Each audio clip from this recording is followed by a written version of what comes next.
పెరుగుదల అనేది ఈ క్రింది వానిలో దేనిని సూచిస్తుంది?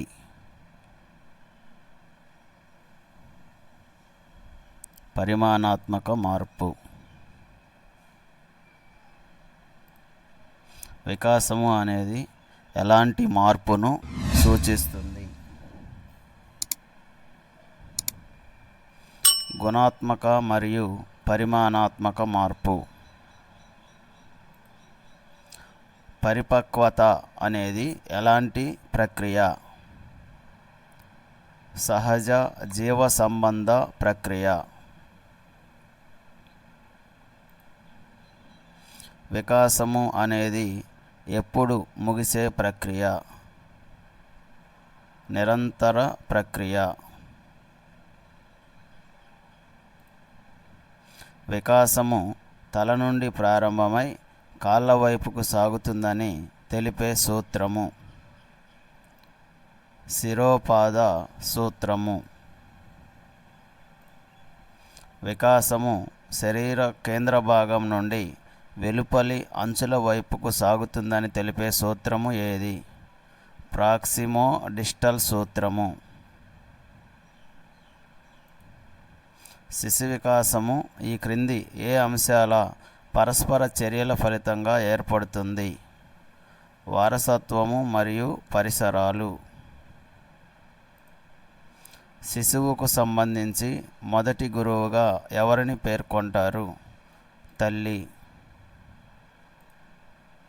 జ్ఞానాత్మక వికాస సిద్ధాంతాన్ని ప్రతిపాదించినది ఎవరు? జీన్ పియాజే.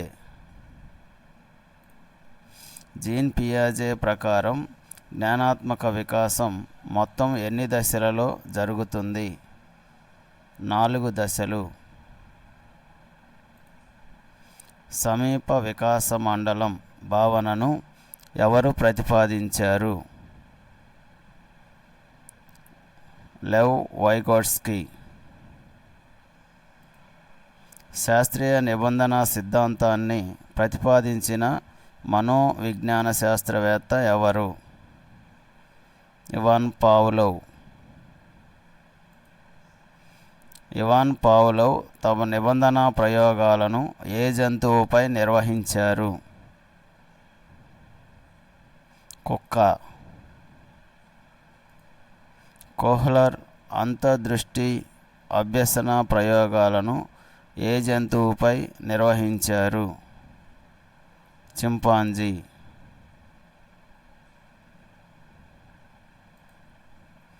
గెస్టాల్ట్ మనోవిజ్ఞాన శాస్త్ర పితామహుడిగా ఎవరిని పేర్కొంటారు? మ్యాక్స్ వర్తిమర్. సామాజిక అభ్యసన సిద్ధాంతాన్ని ప్రతిపాదించినది ఎవరు? Albert Bandura. ప్రసిద్ధ బోబోడాల్ ప్రయోగాన్ని నిర్వహించిన శాస్త్రవేత్త ఎవరు? Albert Bandura. మొట్టమొదటి ప్రజ్ఞా పరీక్షను రూపొందించిన శాస్త్రవేత్త ఎవరు? Alfred Binet. ప్రజ్ఞాలబ్ధి అనే భావనను మొట్టమొదటిగా ప్రతిపాదించినది ఎవరు? William Stern.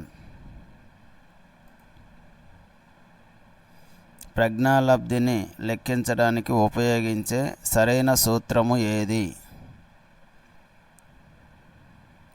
MA/CA × 100.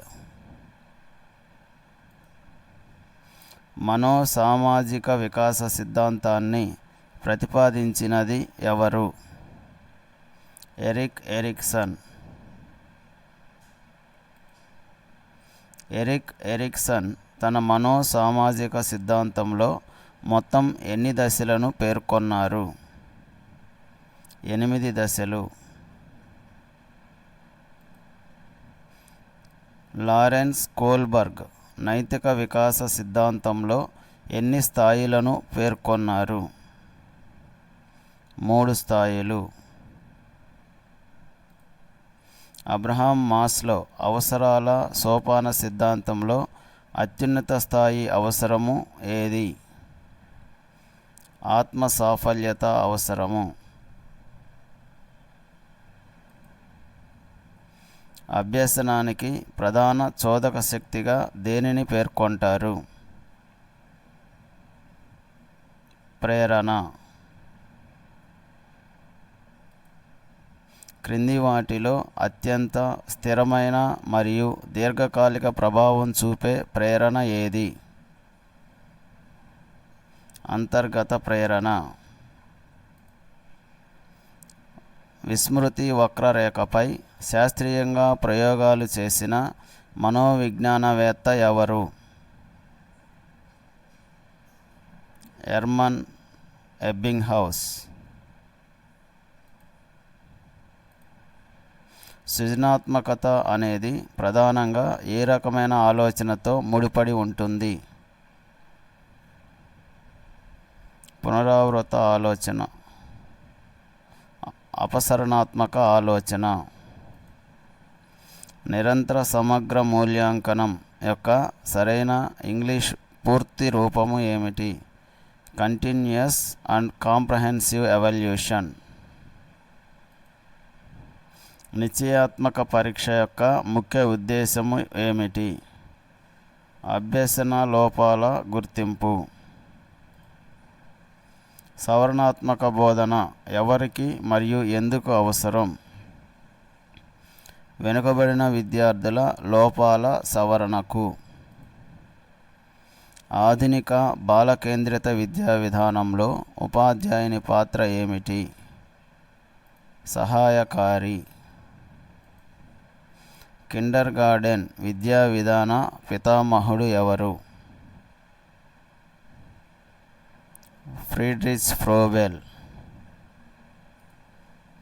అభ్యసనము అంటే క్రింది వాటిలో దేనిని సూచిస్తుంది? ప్రవర్తనలో సాపేక్ష శాశ్వత మార్పు. ఉభయ ప్రవృత్తి గల వ్యక్తిని సైకాలజీలో ఎలా నిర్వచిస్తారు? అంతర్ముఖ బహిర్ముఖ లక్షణాల కలయిక. సహజ సామర్థ్యం దేనిని అంచనా వేయడానికి సహాయపడుతుంది? భవిష్యత్ విజయము మరియు నైపుణ్యము. థీమాటిక్ అప్పర్సెప్షన్ టెస్ట్ను రూపొందించిన మనోవిజ్ఞానవేత్త ఎవరు? Henry Murray. ఒక రంగంలో నేర్చుకున్న విషయం మరొక రంగంలో అభ్యసనానికి సహాయపడితే అది ఏ రకమైన బదలాయింపు? అనుకూల బదలాయింపు.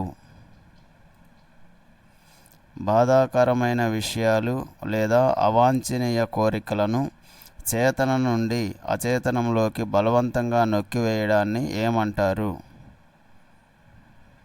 దమనము.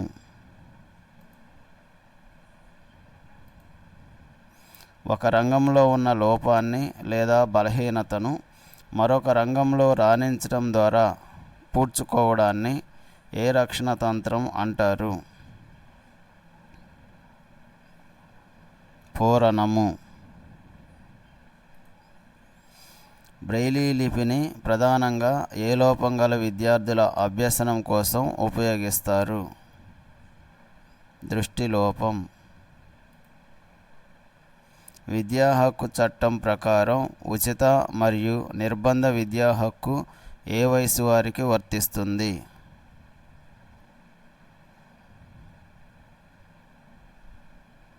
6 నుండి 14 సంవత్సరాలు. ఒక పరీక్షను ఒకే సమూహంపై వేరువేరు సమయాల్లో నిర్వహించినప్పుడు ఒకే విధమైన ఫలితాలు వస్తే దానిని ఏమంటారు? విశ్వసనీయత. ఒక పరీక్ష దేనిని కొలవడానికి రూపొందించబడిందో దానిని ఖచ్చితంగా కొలిస్తే ఆ పరీక్షకు ఏముందని అంటారు? యథార్థత. సూక్ష్మ బోధనను ప్రతిపాదించి అభివృద్ధి చేసిన శాస్త్రవేత్త ఎవరు? Dwight W Allen. ఉద్వేగభరిత ప్రజ్ఞ అనే భావనను ప్రపంచవ్యాప్తంగా ప్రచారం చేసింది ఎవరు?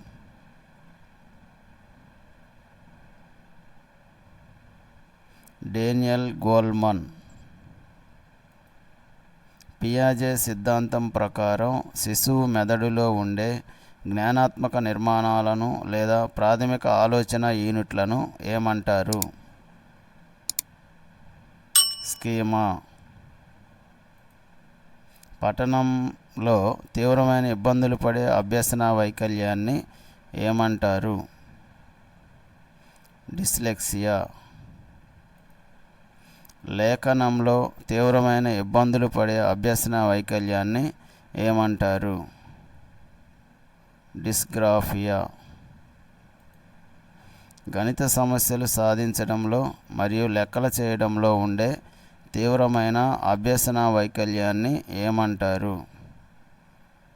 డిస్కాలిక్యులియా.